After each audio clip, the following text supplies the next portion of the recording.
तो दोस्तों, आज के क्लास में हम लोग डिस्कस करेंगे इवोल्यूशन ऑफ मॉडर्न ह्यूमंस। जो आधुनिक युग का जो मानव, उसका इवोल्यूशन कैसा हुआ, उसका विकास कैसा हुआ, और जो इस स्थिति में जो अभी जो मानव जो स्थिति में है, उस स्थिति में कैसा पहुंचा, तो उसका हम लोग डिटेल्स में यहाँ पे डिस्कस करेंगे। चलिए शुरू करते हैं। Before we take up the study of the societies which depended on hunting and gathering as a mode of subsistence, we would like to provide a very brief account of the evolution of modern humans, Homo sapiens.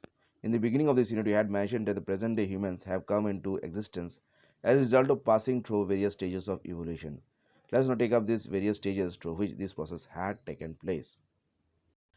देखिए दोस्तों, पहले इससे पहले कि हम लोग ये study करें कि मानव सभ्यता की हंटिंग गैदरिंग स्टेज में वो किस तरह पहुंचा, इससे पहले हम लोगों को ये जानना होगा कि जो मानव का जो हंटिंग गैदरिंग स्टेज तक पहुंचने तक उसका कई सारे उसमें तब्दीली आई है, उस क्रम विकास हुई है। और ये है आपका थ्योरी ऑफ इवोल्यूशन। अगर हम थ्योरी ऑफ इवोल्यूशन में विश्वास करते हैं तो यही स्टेज जो मानव सभ्यता ने कई जो स्टेजेस ऑफ इवोल्यूशन जो क्रम विकास हुई है, उसको हम लोग यहाँ पे पहले डिस्कस करेंगे। तो चलिए जान लेते हैं। Around 60 million years ago, some of primates, the order to which our ancestors belonged, acquired important characteristics that were to be found later in humans. देखिए 60 मिलियन ईयर्स एगो ये कहा जाता है कि मानव जो है वर्तमान को पहले बानर रूपी था, बानर रूपी एक पशु था, और उसी से वो इवोल्व हुई है। तो एक बार से तो 60 मिलियन ईयर्स एगो में उसको सिर्फ मानव रूप का, मानव जो ह्यूमन का कुछ इंपॉर्टेंट कैरेक्टरिस्टिक्स वो एक्वायर किया है। जैसे कि उसका पोजीशन ऑफ द थंब, जो अंगूठा का पोजीशन है, वो उसका मानव मतलब मनुष्य की हाथों की तरह हो गया, मतलब आकार लेने लगा, रूप लेने लगा। और फ्रंटली अरेंज्ड आई सॉकेट्स, उसकी जो आई सॉकेट है वो मतलब सम्मुख के तरफ हो गया, जो कि मानव जो आँख है या आई सॉकेट्स है उसकी अनुरूप हो गया। And dentition similar to humans were some of the characters, और जो दांतों की आकार या रूप है वो मानव की तरह धीरे धीरे विकसित होने लगा। और ये हमें कैसे मालूम हुआ है? ये मालूम हुआ है हमारा जो फॉसिल फाइंड्स हुआ है, जो पशु पक्षी की जो आपका मिट्टी में धस जाते हैं, उसके बाद उसके फॉसिल बन जाते हैं, उसी से हम लोगों को ये मालूम हुआ है कि मानव की इस तरह का क्रम विकास हुई है। On the basis of biogenetic data, it is now believed that around 5 or 6 million years ago, the Hominidae branch Australopithecus and Homo separated from that of Pongidae, chimpanzee and gorilla.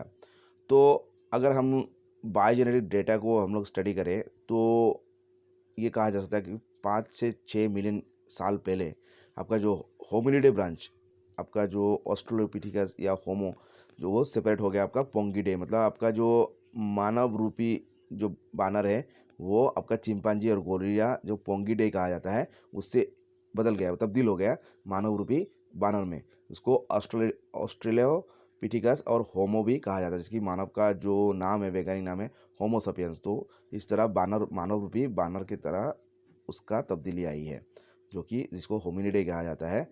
और जो उसके पहले उसका जो क्या रूप था, चिंपांजी या गोरिल्ला का रूप, जो पोंगिडे कहा जाता है। तो इंपॉर्टेंट ये पॉइंट्स है जो हम लोगों को जानना है, एग्जाम में भी आ सकता है।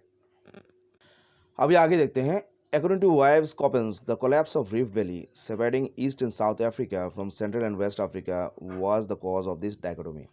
अभी ये एक वाइव्स कॉपेंस एक आपका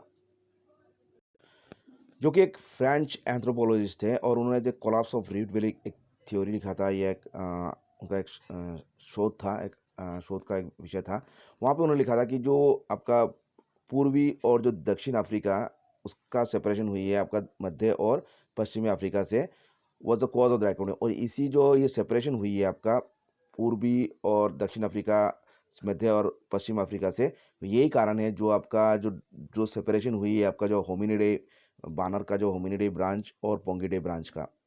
तो इसी जो सेपरेशन, जो मिट्टी का टेक्टोनिक मूवमेंट, जो प्लेट्स हट जाती है, जो टेक्टोनिक मूवमेंट कहा जाता है, उसके अनुसार, उसके फलस्वरूप जो सेपरेशन हुई थी जो भूमिखंड में, तो उसके साथ साथ क्या हो गया, जो सेपरेशन हो गया, तो बानर की जो जात है, प्रजाति है, होमिनिडे और पोंगिडे की सेपरेशन होगी। और यही कारण है जो ये सेपरेशन की रूप हम देखते हैं वर्तमान में भी जो मौजूद है। The Pongidae remain in the humid zone of western and central Africa. Gorillas and chimpanzees, the descendants of Pongidae still live there. देखिए जो पोंगिडे जो ब्रांच है, गोरिल्लास चिंपांजी जो उसकी रूप है, तो ये आपका ह्यूमिड जोन है, जो एक जहाँ बारिश ज़्यादा होती है, ह्यूमिड जोन, आपका सागर के पास, या जो of western and central Africa, पश्चिमी और मध्य अफ्रीका में ये पाया जाता है। गोरिल्ला चिंपांजीज वहाँ पे अभी भी मौजूद है। और जो होमिनिडे ब्रांच, जो बानर, जो मानव रूपी जो बानर while Hominidae lived in large and open environments of east and south Africa. तो ये कहाँ पे चला गया, ये आपका पूर्वी और दक्षिण अफ्रीका के तरफ ये मुड़ गया। यहाँ पे आपका ज़्यादातर ज़्यादा होमिनिडे जो ब्रांच है एप्स का, प्राइमेट्स का, वो रहने लगा वहाँ पे, क्योंकि खुले जगह, मतलब जगह एक व्यापक आपका ओपन जगह था और लार्ज एक एनवायरनमेंट था, वहाँ पे वो ज़्यादा पसंद करने लगा रहने के लिए। अब आगे देखते हैं, they adapted to the new surroundings and the remains are foundly mainly in this region. और ये जो होमिनिडे ब्रांच है उसको, उसकी जो अवशेष कहाँ मिलता है अभी वर्तमान में, आपका ईस्ट एंड साउथ अफ्रीका में भी अभी उसका अवशेष मिलता है। It is here that the hominidae became bipedal around 3.5 to 4 million years ago. अभी ये जो होमिनिडे, जो मानव रूपी जो बानर, ये बाइपेडल, बाइपेडल मतलब चार, मतलब हाथ और पाँव के बल ना चल के फिर सिर्फ पाँव के बल, जो मानव चलता है दो पाँव के बल, उस तरह उसको बाइपेडल कहते हैं। बाइपेडल में दो पाँव, बाइपेडल। तो ये होमिनिडे ब्रांच ये बाइपेडल कब बन गया, ये 3.5 से 4 मिलियन ईयर्स एगो में ये बाइपेडल बन गया। The most important stage in the process of hominization. और ये मानव के रूप में तब्दील होने का सबसे इम्पोर्टेंट एक रूप बोला जाता है होमिनिडे प्राइमेट का बाइपेडल होना। The standing position affected the anatomy of the Hominidae.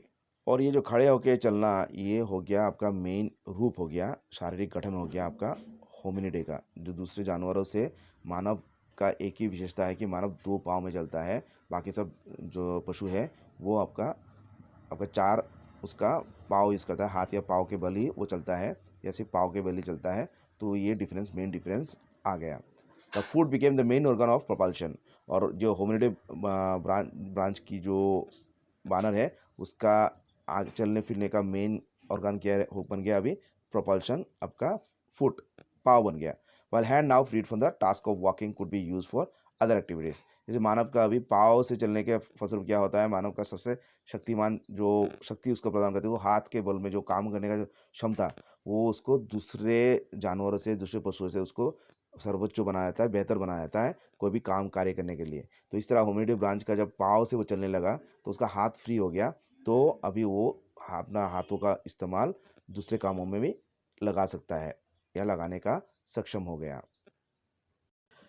इस increase dexterity was necessary prerequisite for making tools. और ये डेक्सटेरिटी मतलब उसका चलने फिरने का क्षमता उसका और सक्षमता।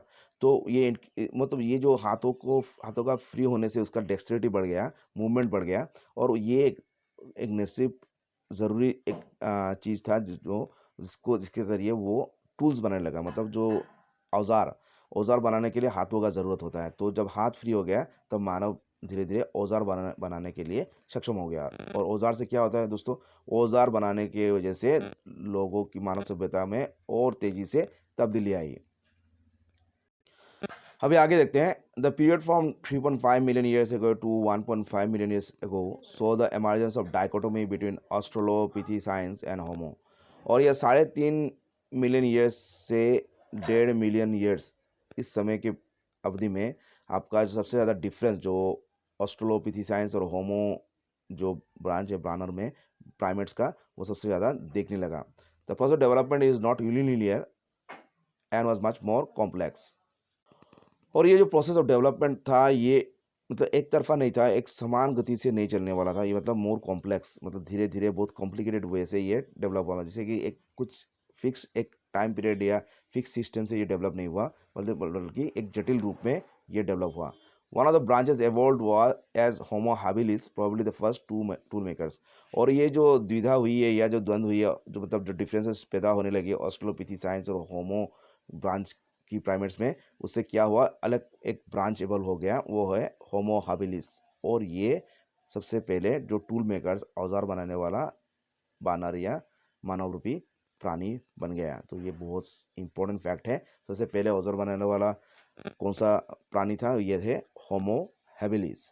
दे were mainly confined to Africa. और ये कहाँ तक सीमित था, ये जोग्राफिकल पोजीशन था उनका अफ्रीका तक ही सीमित था।